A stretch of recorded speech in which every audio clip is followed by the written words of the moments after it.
it up, I got a bit of the bank to make me a safe house. Shake it up, she got her hands on her knees and she bringing the cake out. Okay, this is the first shoulder session under the new kind of training method now. So the kind of, instead of the second set being 15 to 20 reps, it's just going to be a heavier sort of 8 to 10. So yeah, let's get into it.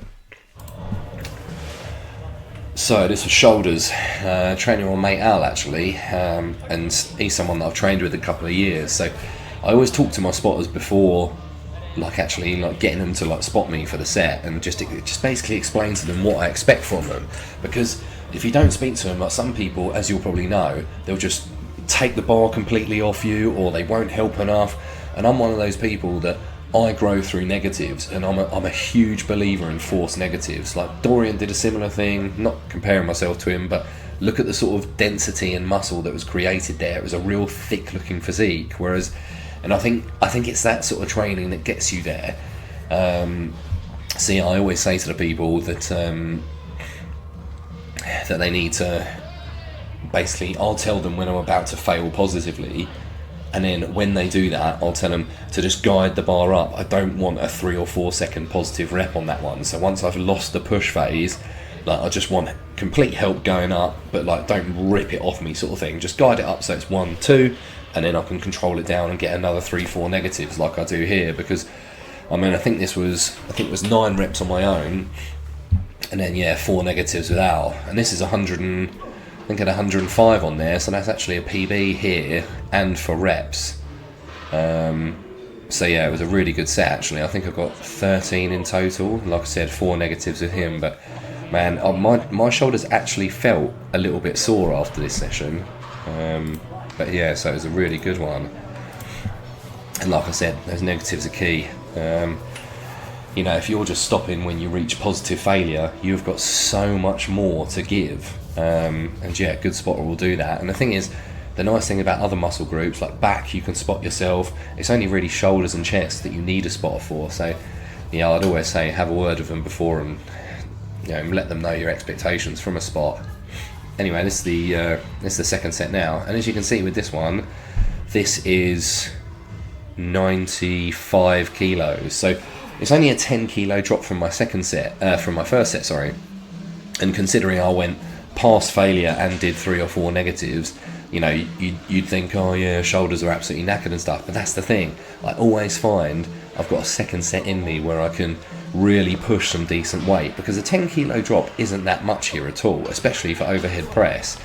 But I think I get 6, 7 or 8 pretty decent reps, and then help with Al for another few again, like negatives there. But as you can see, I've got less to give on the negatives because this is the second set. But had I been doing your traditional 3 sets here, psychologically I'd be like, probably want to save a little bit in the tank for the third set so I get a decent one. And that's I just don't believe that's the right way to train. Like, I just want maximum attack under decent load for 7 to 12 range basically, and I really realistically want the first 7 on my own. I want them to be constant reps, because that way I know I'm in control of the weight. I can press it or lift it, however you want to say, but without anyone intervening. So I definitely know I can lift that weight. Whereas if I'm doing 2 or 3 reps and my spotter's kicking in already, it's too heavy. But yeah, like I really like this training, and to be fair, it's made me pretty knackered over the last few days, because any big change like that, especially when you're adding load to your sessions, you do notice it. And I never used to actually take notice of recovery. Like, I've been a lot more tired this week, not a little run down, but tiny little bit of feeling like that, just a bit sluggish. And I think it's that. So it just takes a little while for the body to adapt. And funny enough, I've actually had an extra rest day today, so I haven't been to the gym for 3 days, and I'll be going tomorrow instead. But for that exact reason, because I've pulled ever so slightly, weirdly, my forearm muscle right in here, and even shaking a friend's hand was giving me a shooting pain up here. I was really actually quite worried, and it wasn't much better the second day. See, I actually left it, and today's the 3rd day, and it's a lot better now. I I can stretch and like tense it. I mean, it's still a tiny bit there, but yeah, really funny one, that one. But it's gone now, so extra day's rest, and then yeah, I'll be hitting some quads, I think. But yeah, I finished up the session with some posing. So this is me. What did I weigh in at? 121 kilos. So I think that's something like 267 pounds maybe.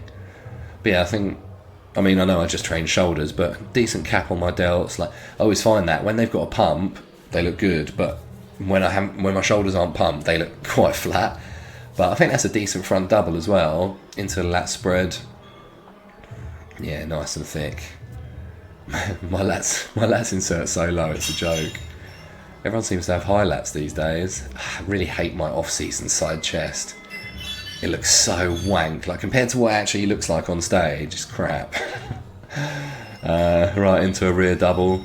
For some reason, man, my back stays like fairly conditioned. You think, how much I'd have to lose to get on stage, and you can still see lines and everything in the back. Traps are popping out. I mean, like I said, I know I'm post-session, so I've got a bit of a pump, but yeah, that's I don't think that's bad going at all. For 121 kilos, it's most definitely the best condition I've been in at this weight. So yeah, long may it continue. Like, slow and steady increase in calories. Just keep going and going and going until I reach a body fat level that I think, okay. But for the moment, seems to be going all right. I've added the extra meals in the evening. Well, one extra meal in the evening. And the thing is, sometimes I'm like anyone, like, sometimes when you go to have that meal in the evening, like whether it's chicken and rice or anything like that, sometimes you just don't fancy it, and that's all right. But make sure you eat, because it will get you. Oh my god, if you can fucking hear that, that's my partner outside with their wind chimes. Jesus Christ. I can fucking hear you in here. You know that? I know you're doing it on purpose. Fuck's sake. Jesus, what was I just saying? Yeah, you're eating. So, just as long as you're getting something in at night. So, like I said, if you can't eat that meal, or you just don't fancy it that day, just have a couple of slices of toast with some peanut butter, Nutella, anything. Maybe with a protein shake. That's exactly what I did last night, actually. Like, I really didn't fancy another chicken and rice meal. I couldn't really be bothered to put the burgers on, or like put anything in the air fryer and wait sort of 10-15 minutes for it to cook. I know that's really lazy, but that's just life sometimes. So, I just quickly made a couple of slices of toast, and I had one scoop of a protein shake. And there, I probably nearly had 50 grams of protein, including the bread and I probably did actually. Like, I think a 25 gram protein shake. Yeah, a couple of slices of bread, like a bit of peanut butter and stuff. Perfect. But it will get you in that routine of always having a meal before bed. And what you'll start finding is that you'll start becoming hungry before you go to bed, and that's when it just becomes habit, and you eat, and then that's how you grow, basically. As long as you're putting the time in the gym, you're progressing, and you're progressing your food as well, you're growing. That's pretty much it for today. Next one will be up in a couple of days. Should be. I think it's some good numbers from a chest day, actually. 140 kilos flying around. So, watch this space. I'll catch you soon. Rack it up, I got a bit of the